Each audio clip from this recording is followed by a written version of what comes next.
So we're going to learn 6 practices to become a better leader. And I want you to reflect on the areas where your leadership skills can grow. Some of you, it may be 1 or 2 practices that you may have to work on. For some of you, it may be all 6 that you can benefit from. So we're going to look at all 6 practices, and we're going to look at how we can apply these practices on our job, in our career, in our home, in our ministry, whatever it is that we're doing, and we hold in the position of a manager, we hold in the position of a leader, my friend, this information can be valuable to you. So let's get started. The first of the 6 practices to become a better leader. The first one is inspire a shared vision. Yes, inspire a shared vision. Inspire a shared vision means to focus on outcomes and not on activities.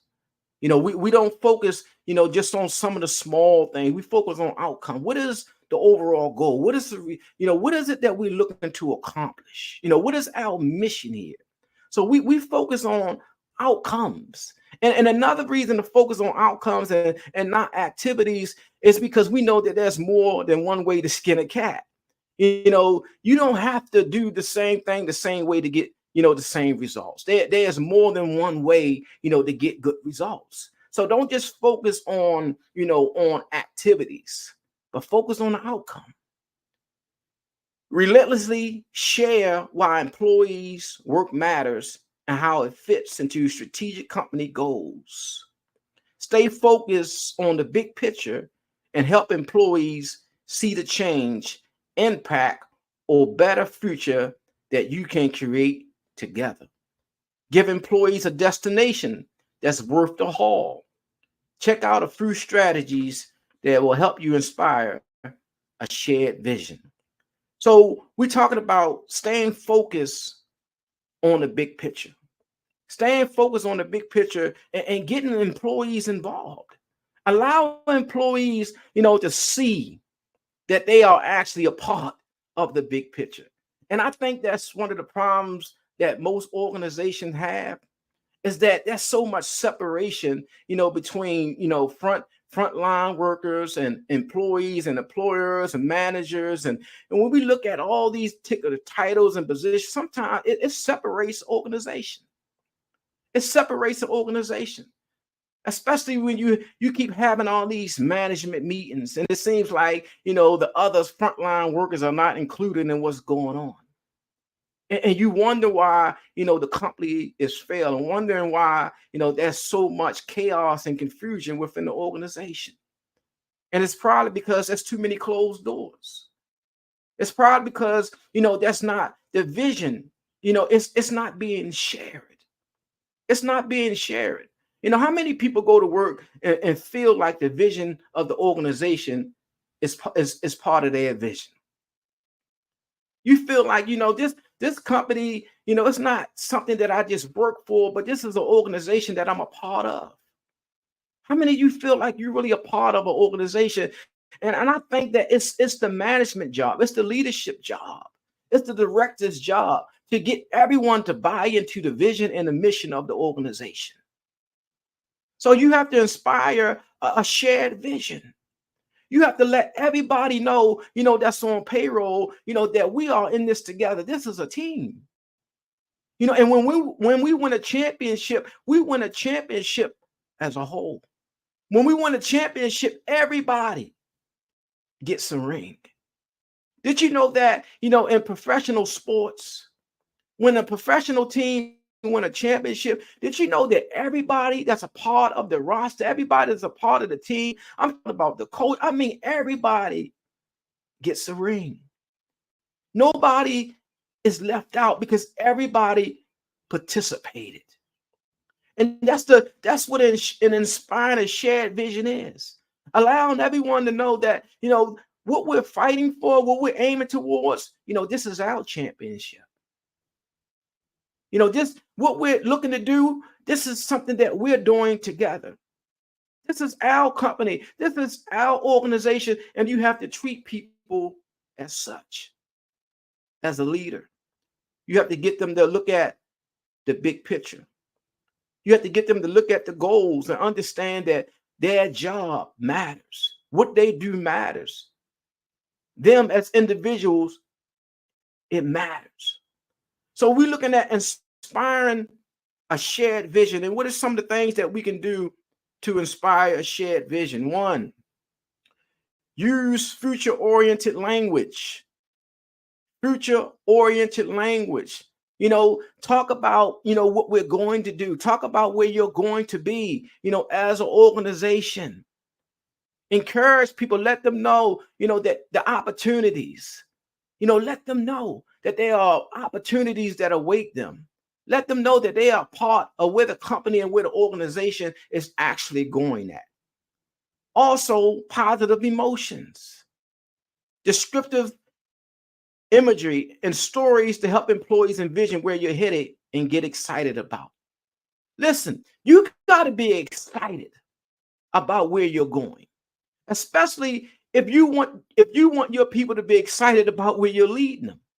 How can I be excited about where you're leading me and where you're trying to take me if you're not excited about leading me? So you have to be excited about where you're going. And the reason that you may not be excited about where you're going as a leader, as a manager, is because you may not know where you're going. You may not understand where you're going. So you have to really understand, where are we going as an organization? And have you as a manager, have you as a leader, have you bought into the vision of the organization? And if you haven't bought into the vision of the organization, then you're not going to have that type of influence.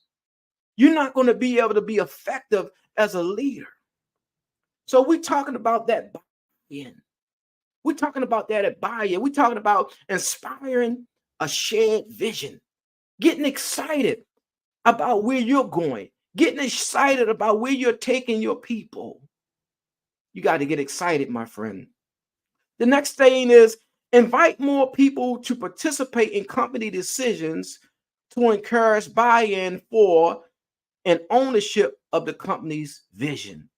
Invite more people to participate in companies' decisions. One thing that I learned, and I learned this, with my daughter. I learned this with my daughter as a parent, that when you give people options, when you give them options, about certain things to do, it makes them it makes it more easy for them to do it because they had options, because they chose what they wanted to do. They was involved, in the choices. Like my daughter, I give her choices as to, what type of chores do you want to do? Okay, you can sweep down the steps, you can clean the kitchen, what you have options. You choose one. And when she choose one, we don't have a problem with her doing it because you know why? She chose it. She was involved, in decision making. If you want your people, to perform at a high peak, if you want, your people, to buy into the vision of the organization, then give them a voice. Let them be heard. Allow them to speak. Allow them to know that they are important, that their voice, it matters, that they are, in fact, a part of this organization. Because the truth of the matter is, just because, a person may be hired for one thing, you really don't know what's in that person until you really get to know them. You really don't know, the potential that that person has. It might just be a situation where they had to settle for that job.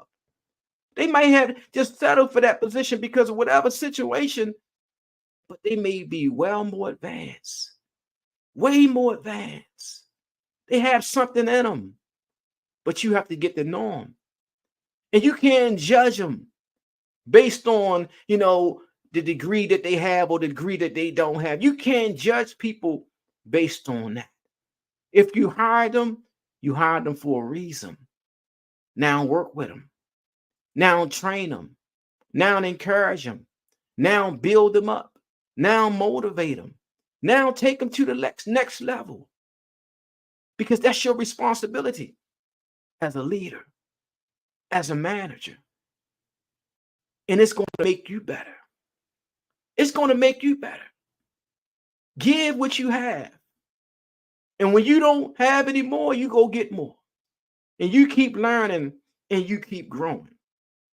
The next thing is ask others about their aspirations for the company and for themselves. People don't care how much you know until they know how much you care. Ask other people, get employees involved. What is their aspirations for the company? Where do they see themselves at, 2 years or 5 years from now in the company? Can they see themselves growing in the company? Are you making those options available to them? So ask people about their aspirations.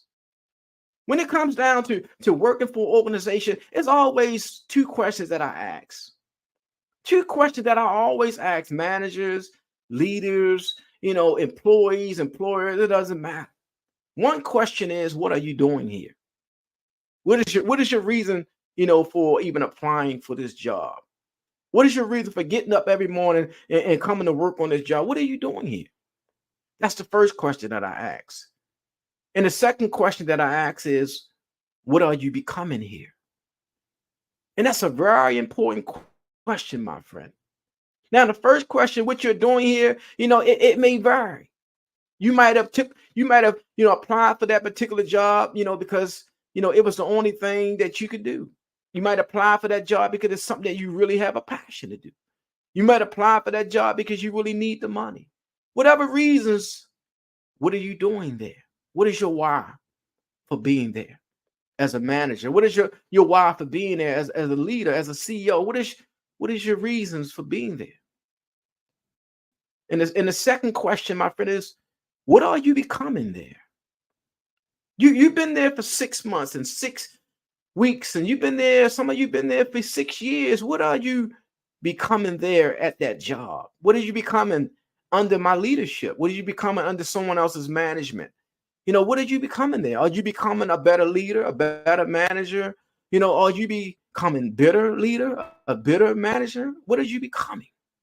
So I want you to ask those particular questions. What are you doing there, and what are you becoming there?